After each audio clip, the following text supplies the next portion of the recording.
You're listening to Community Heroes podcast featuring people sharing about their stories with their disabilities. And now for your hosts, Brandon and Pate.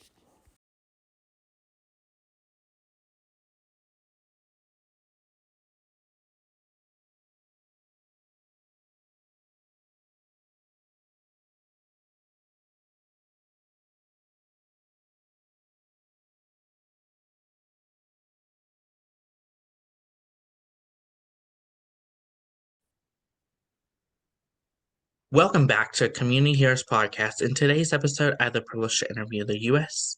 para swimmer Hallie Anderson. How are you doing today? I'm doing great, Brandon. How are you? I'm doing good. Can you talk about your disability and what it is? Yeah, so I have osteogenesis imperfecta. It's also known as brittle bone disease. There's many different types. I am very thankful. I have one of the milder types, so I can still do a lot more things than some of my other. I would consider them like friends. I don't know. We share a disability. So anyone else who has my disease, it really just depends on what type you have. And so what it means for me is that like my joints aren't really stable. I break bones a lot. Um, you may not be able to tell. Most people, until I tell them, don't. The whites of my eyes are actually grayish blue. That's a very good indicator for my disease. So it really just affects how I make collagen and protein, pretty much. How does it affect your everyday life? My everyday life, it has definitely affected my everyday life. Especially living here in Illinois right now. It gets cold, and when it gets cold, you get snow and ice. Especially during the wintertime, I have to be very careful. One wrong slip, one wrong fall, got a broken bone. Everyday life, especially like my joints dislocate just because I've broken the bones around them. So like I get to do the cool thing of like popping my knee back into place, or I sometimes like have to pop my thumbs back in. So everyday life, I would consider them kind of minor inconveniences, like that you normally wouldn't think about, but every day, just kind of bone stiffness, body stiffness, but I've kind of gotten used to it since I've had it my whole life.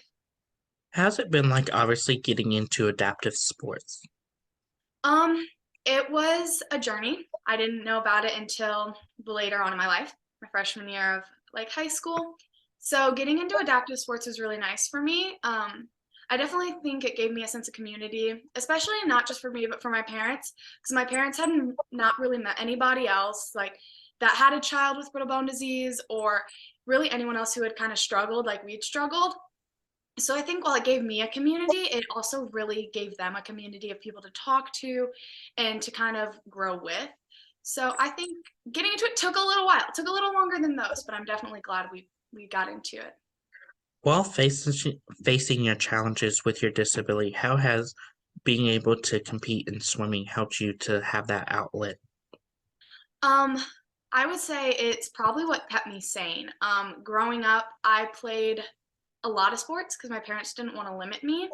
And also for the fact of the matter that while many people with my disease get diagnosed right when they're born, I was a very sick baby. And so the immediate thing was make sure she's breathing, make sure her heart's still beating. So it took us a couple years, probably till I was about 6 or 7, before they were like, she's fine, she's gonna live. But now, like, what's going on here? So it took me a little while to finally, and me and my family to finally understand, like, I got my genetic disease from my dad. All of his symptoms growing up are like really closely related to mine. And so I think swimming gave me an outlet because it's a very low impact sport, so it has a lot less risks. And it was something that my parents felt that I could do for a long time that would really help me.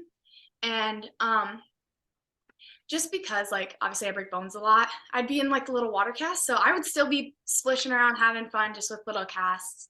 But swimming was definitely my sanity. It saved my mental state a lot. Have you not let your disability define you into the swimmer that you are today? Um, there was a period in time where I did. I really I kind of like got down on myself because I was always like, why does it have to be me? Like, why does this have to be who I am? And it really took up until I would say probably um me breaking my spine. I broke my spine in 4 places in between my sophomore year and my junior year of high school. And it really did take up until then for me to be like, okay, you know what? Screw this. I'm no longer gonna live by these little like what if moments, like these little why me's, because in that moment I thought I was going to be completely paralyzed, and so did the doctors. I was thankful enough to like relearn how to walk and everything, with like some water therapy that I just did, because I was like, you're not taking me out of the sport. So I would show up in my back brace and like be slid into the pool, and not it was then that I realized that I have a disability, but the disability isn't me. Like it's part of me. It'll always be there. But like that's not at the core, that's not who I am. You know what I'm saying? Like it really did take that kind of life-changing moment for me to realize that my disability isn't me. Of course, what was that like overcoming that obstacle and getting to compete in pair swim? It was it was kind of funny. So that happened obviously the summer. And at this point I had already been kind of swimming for Team USA, and I was so excited. And then, that happened. Kid you not, like a month and a half later, Queenie was like calling me. She's like, "Are you okay? Like, I know what happened. Like, I'm checking up on you. Our team trip to Colorado is in a week. I need to know, like, now, am I canceling your ticket?" I said, "Queenie, don't you dare." And she was like, "What do you mean?" I said, "I'm getting on that plane." And I flew up there, and I just remember like they were meeting me. They're like, "Don't you dare carry a thing. Like, you're not doing nothing." And it was kind of an inspiring moment, because everyone with a disability struggles and we see each other struggle, but to see the bond that is created of like one of my friends, I forget who it was. I think it was Haven. She was like, she had taken both her legs off to hop in the pool, and she saw me struggling, and she was like, "You know what? I'm the perfect size." She comes walking over on her knees. She's like, "Put your hand on me." And she helped me get over to my like lane and stuff so I could still hop in. Like they could still see how important swimming was. So I think after that, kind of my love for swimming grew, because it was a place that I could still call home and feel normal, even though I was severely injured. Of course, what was it like going through college and what were some of your academically faces, and how was it like obviously having that outlet to compete in collegiate swimming? Um, so it's different with a disability going to college and swimming.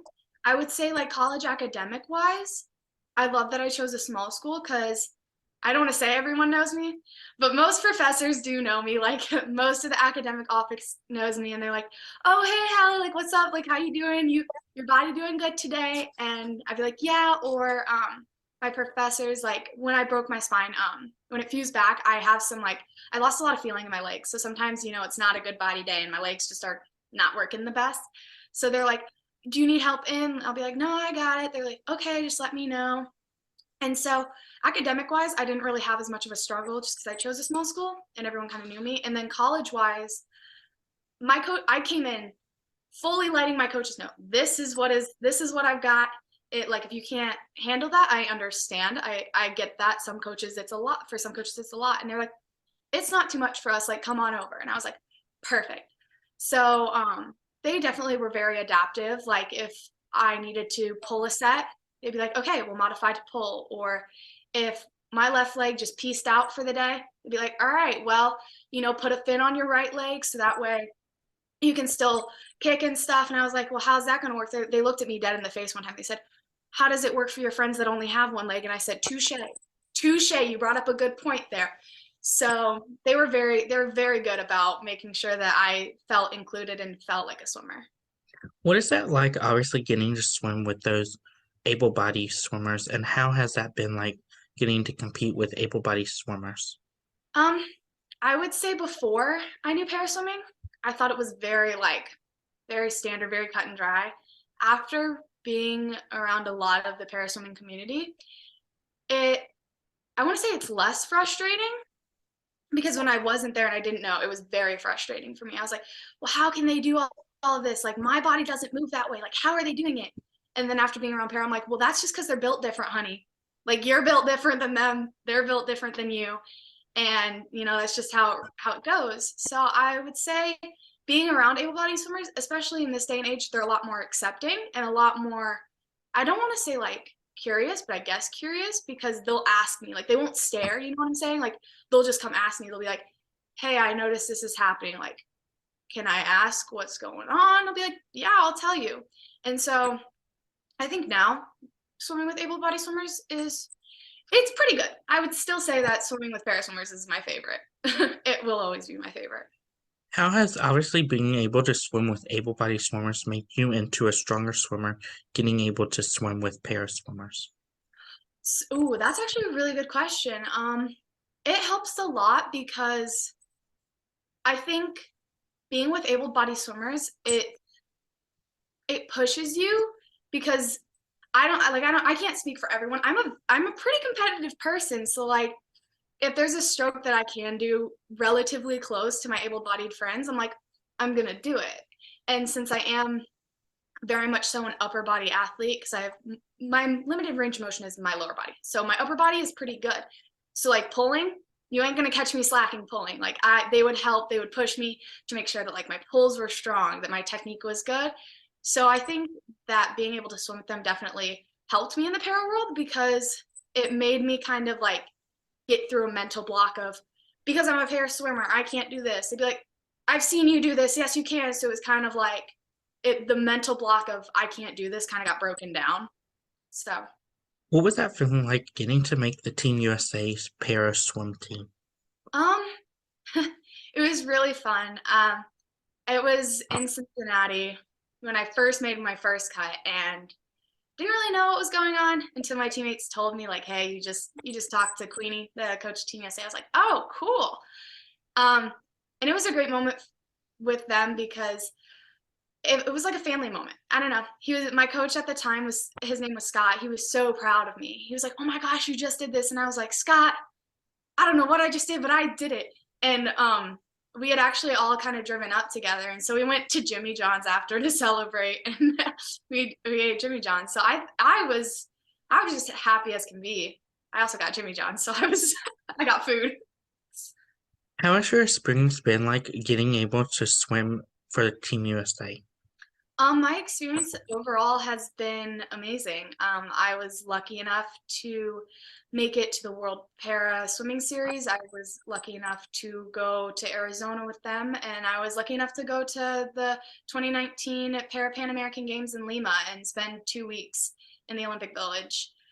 Just kind of getting a little taste of what it would be like if I went to like a games, like a Tokyo Games or anything like that. And I would say overall it was a great time. I don't know if my time's done yet, but the time that I did get there was definitely memories of a lifetime. What was that experience like getting to compete in the American Games? It was really cool. I had never gotten to be on like television before, so like my mom actually, bless her heart, she flew. She flew to Peru to watch me swim in person, and my dad stayed home.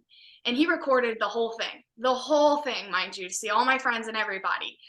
But like my school watched me, my coaches watched me, and to have that experience, it's different. It's so different than any meet that I've ever been to. Because it's normally when you're at a meet, it's just swimmers. I got to meet like sitting volleyball. I got to meet the soccer team, and there were so many other players there that I'd never seen before. And I forget, there was also the one where they're all blind, and I forget what it's called, and they throw the ball into the goal. It's so cool. I watched them play for hours, but it was definitely really cool because we did have the opportunity to go watch other sports, and we did obviously take that opportunity. It was a good bonding moment, I think, as well. But overall, there's so many memories that come to mind. I can't even put it into just one word. I guess the sentence I would say is life changing, absolutely life changing. What was that experience like getting to compete on the world championship level? It was scary. I'm not gonna kid you. Because I mean, you obviously are there, and like people are always like, "It is so much fun. It is so cool." Honey, it is so cool, but it is nerve wracking. Like you are up there just shaking.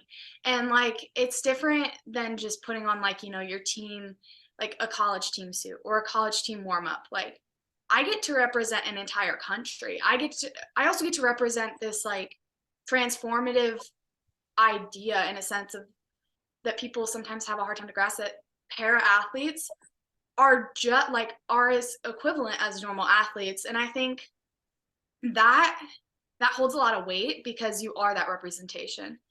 And so for people to be able to see like, no, they are extremely good at what they do is it's very nerve-wracking. You want to give your 110% best that you can. I did love it, but I was shaking. I was nervous as all can be. How was that feeling like getting to put on your first swim cap with Team USA on it?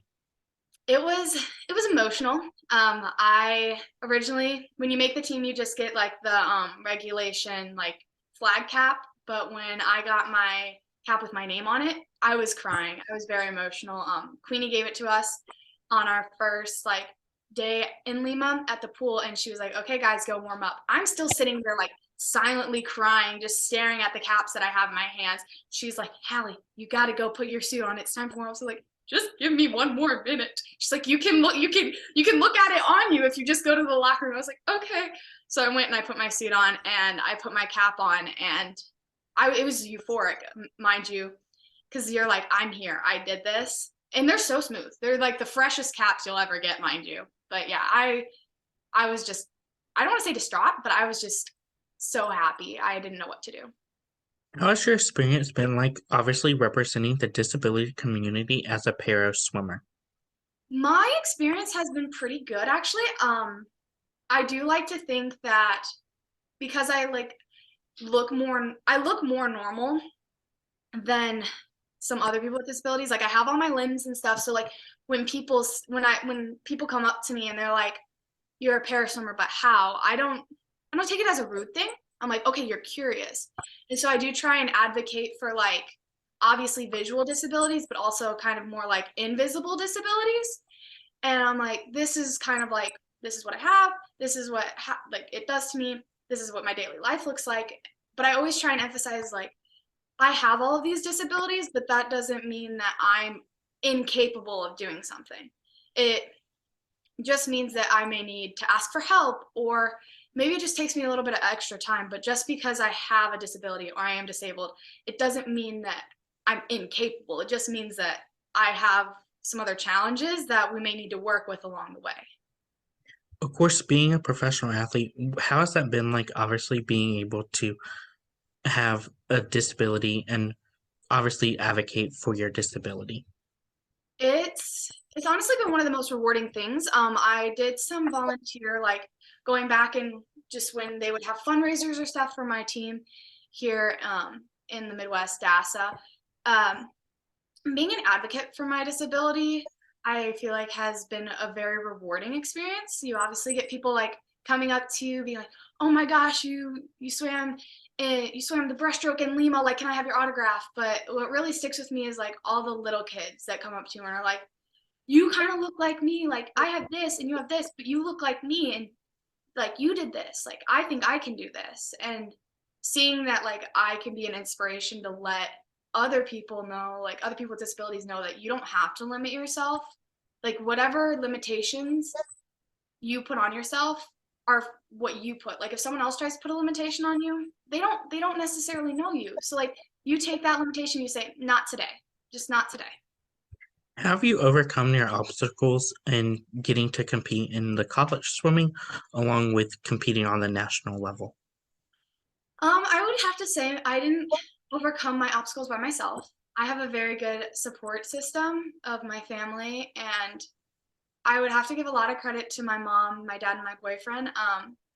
All of them, well, my mom and my boyfriend are able-bodied. They don't have a disability, but they have really been an advocate for me. Like if I was trying to limit myself or I said I can't do this, they'd be like, "Well, why can't you?" And if I say, "Well, because I have this," they go, "That's not a reason." They go, "If you ask for help, you can do this." And I was like, "Yeah, I guess." They're like, "So it's not that you can't do it. It's just you don't want to ask for help." I said, "Yeah."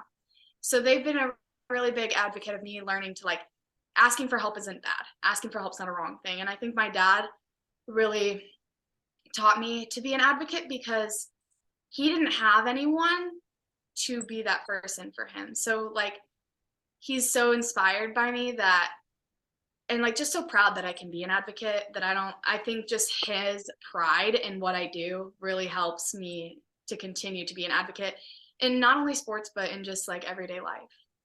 How's it like obviously getting to meet your young fans and having them look up to you and get to share that moment with you?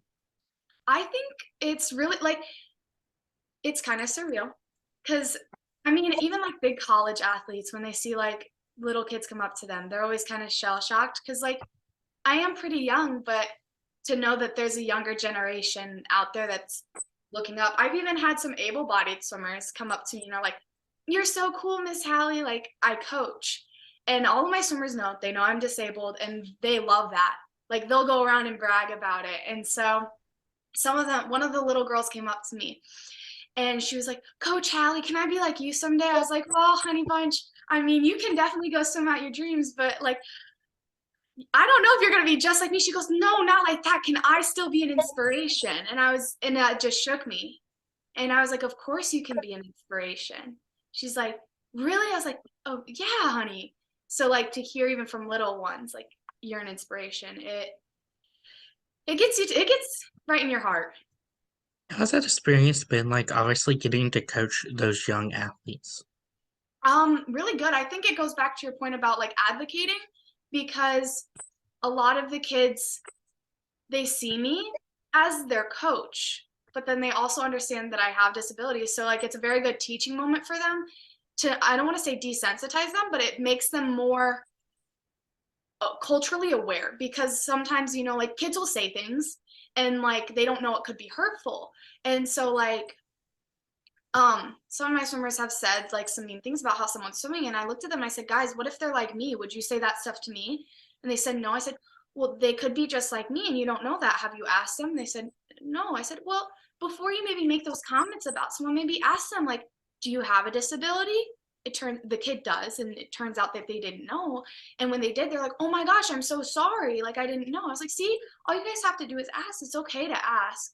And I think being a coach really does help the next generation learn that while things may look different to them, asking is probably one of the best things. Because as a person with a disability, and a lot of my friends with disabilities, we don't mind if you come and ask us, like, "Hey, like, what's your disability? Or do you have a disability?" Like, we prefer that more than you just staring at us. Because, like, we understand that we may look like an anomaly, but we're a person all the same. What are some of your favorite memories and moments competing on the para swim side? Ooh, I would have to say, so one moment that sticks out to me was in Lima. It wasn't me competing. It wasn't specific competing, but it was just at the village. So it was me, Grace, Joey, Liam, and I think one more person. Oh, I forget. But yeah, oh, and Haven. And we were all sitting around on these hammocks. And Gracie, she has cerebral palsy, and so her one arm also just like wasn't working that day. Mind you, it's 10 o'clock at night. Homegirl goes to the cafeteria and gets espresso. And you see her running around the village, just like going crazy. And I have a video of all of this, and Haven goes, "I love you, Grace." And that's just a moment that'll stick with me forever because it really showed like just the amount of fun that you can have during a super serious time, like the bonding that you can create. I would also have to say, probably, I mean, obviously, swimming there was a great memory. Getting in the water, hearing the start, getting out, having my mom be there to watch me in person. I went up to her right after my race and I was just crying because she was like, "You did such a good job." I was like, "Thanks." Um, I would have to say, while the swimming aspect, definitely great memories. I think the memories I made with my teammates is probably what will always stick with me. How's it been like obviously getting to swim with some of your teammates like Haven, Julie, and even Anastasia? Um, it was really fun, I have to say. There's definitely like girl conversations that happen in the pool, like when we're on the wall and stuff. But we also get into like deep life conversations. I think I think just being able to be like not only like personally real with people, but medically real is something that's really cool. Like just being able to say like, yo, this is what's going on with my body today. And no one there was going to bat an eye because they would understand. So I think swimming with them was probably some of the best conversations I've had. What is it like, honestly, balancing life with swimming and throughout without swimming? So life with swimming is very chaotic. Obviously to be a successful swimmer, you do have to put a lot of time and energy in, which is something if you love the sport like I do, you don't mind. It's just something that makes you feel whole. Life outside of sports, since I have been injured and I do have to get my shoulder done, life's been a little bit different, I have to say. It's a little bit weird. I have a lot more time on my hands, so definitely trying to find a hobby to do. It's not going well. We're kind of getting there. But I would have to say life outside of sports can still feel that rewarding. Like I obviously took to coaching because I can then still feel like I'm giving back and still feel like I'm a part of the sport, even though like I'm injured. But I would have to say they're definitely two different worlds, but I think you can start to blend them over time. What are some of your future plans on giving back to the disability community? So some of my future plans is I would love to do more volunteering opportunity with DASA. If they would if they would want me to speak again, I'd love to speak. I also love giving back wise. My major is actually going to be in like clinical mental health counseling, and I've been a behavioral tech for a while, so I plan on my major and my degree and my life job to also be giving back to the disability community just because it's given me so much. Um, I think sport wise, I think I'll always advocate very well and always be an advocate for, disabled athletes, making sure that like we are treated with respect and fairness, and making sure that as a whole, people are just educated. I don't mind being an educator and I don't mind people potentially asking me rude questions because I think the ignorance is not bliss in this aspect. I think ignorance when it comes to the disabled community is very hurtful. So I would like to definitely change that and just educate. What advice would you give those people that are looking to get into adaptive sports, whether it's para swim, goalball, or even handball? I would say make sure that you have a good support system. I think that's very, very pertinent when you have a disability, and make sure that wherever you go, you feel comfortable and welcomed. It may seem scary to leave what you know, but if you don't feel welcomed or you don't feel comfortable there, that's always going to kind of be a hindrance to your performance because you're not going to be able to give your 100% because you're going to be a little bit like more reserved. So I'd say making sure you find a place that you feel comfortable and at home is a very good starting point. What advice would you give those people that are looking to get onto the national level and represent para sports, whether it's swimming or anything on the para side? Um, Definitely reach out. I can tell you that the people up at the OTC, they are very knowledgeable. They're very friendly. They do answer their emails very quickly. So definitely reaching out to them, kind of see like what needs to be done. It's a little trickier than you would think because I don't know for other sports, but I do know for a lot of sports you have to do a certain amount of like competitions and you have to get certain types of classifications at different places, whether it be national or international. So I think if you have a national classification and you're looking to go to like be a national swimmer, it sounds a little counterintuitive. Try and see if you can maybe find places for an international classification just because that way they can take you other places around the world. So I definitely think getting in touch with them, but also making sure that you always take a little time for yourself too. Don't let yourself get too run down. That's great advice. Where can our listeners find you at on social media? So I'm on Instagram and Snapchat. So my Instagram username is Hallie with a period R with a period A.